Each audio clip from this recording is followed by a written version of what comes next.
Students from across Cardiff Met Uni contributed to different parts of my expedition development and equipment. Students in the food tech department and the nutrition department were given the challenge and the task to design and manufacture my daily food rations. Now, this was mega. From Amundsen in 1910 to every expedition since, the biggest challenge in polar travel is that equation between how much food you carry and how much calories you burn.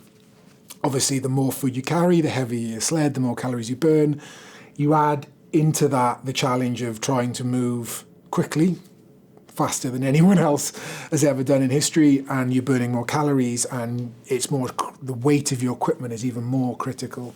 This was my 4th solo expedition on the continent, my 6th expedition in total in Antarctica, and I had both a wealth of history and experience, but equally that comes with kind of baggage and a rigidity in how I was thinking. I developed a strategy with my performance director to move for longer. So I was skiing for 16 to 19 hours a day. And this was to de-risk the weather conditions. I couldn't guarantee on having great conditions to move quickly, but I knew I could move for longer. But this needed to be fueled and powered. And the students here at Cardiff Met looked at the problem differently. It's quite easy to kind of be stuck with what's always been done, 3 meals a day, 4 meals a day, dehydrated meals. And actually, it's pretty amazing, regardless of developments in technology and equipment and skis and clothing, like food rations is still really archaically and conservatively thought of in this community. So anyway, the students looked at how could they create a food system that would give me as much calories as possible in as little weight as possible. I knew that I was going to be burning between 10 and 11,000 calories every day. We can't carry that.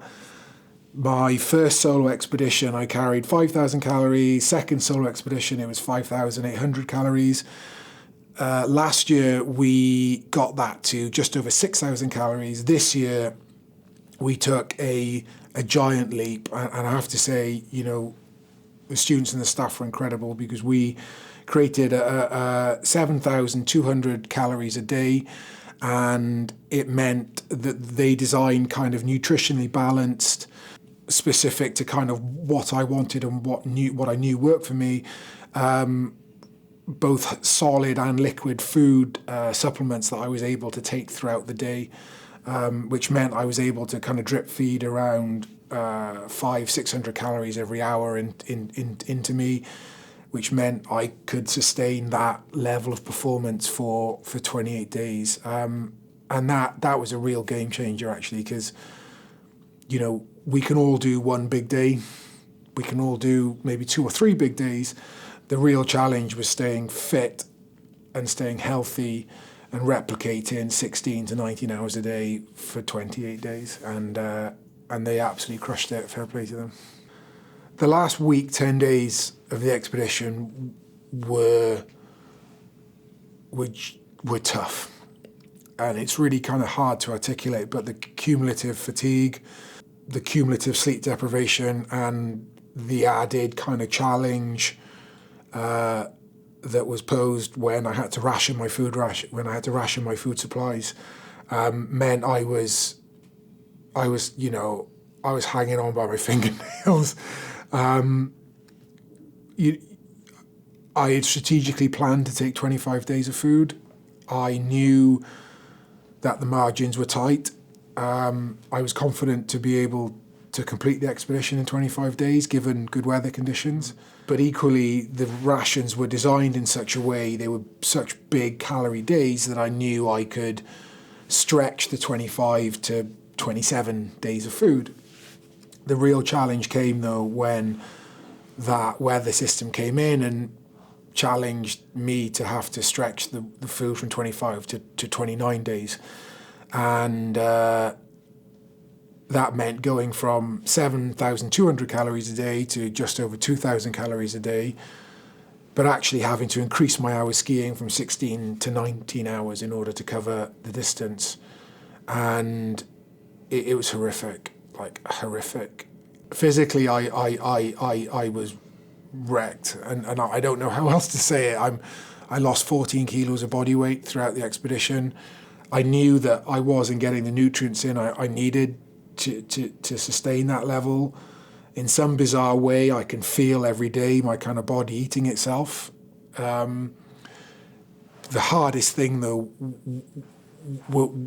was the mental challenge that came with that, because I had the food in my sled, but I knew I could only eat 2,000 calories a day, and when every single part of you is screaming, crying for anything, like an extra bar, extra half a bar, an extra cup of coffee, whatever it is, sugar, the hardest thing was staying disciplined in that.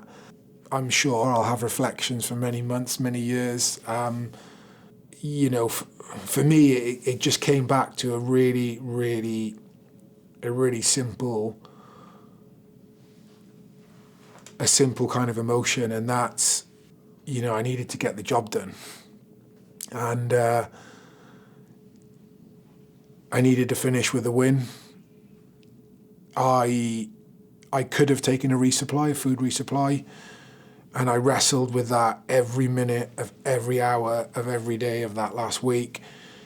I was carrying my Welsh flag, I was carrying my British flag, and I had my sponsors on the side of my sled, Cardiff Met, JLL, Sony, Hiscox.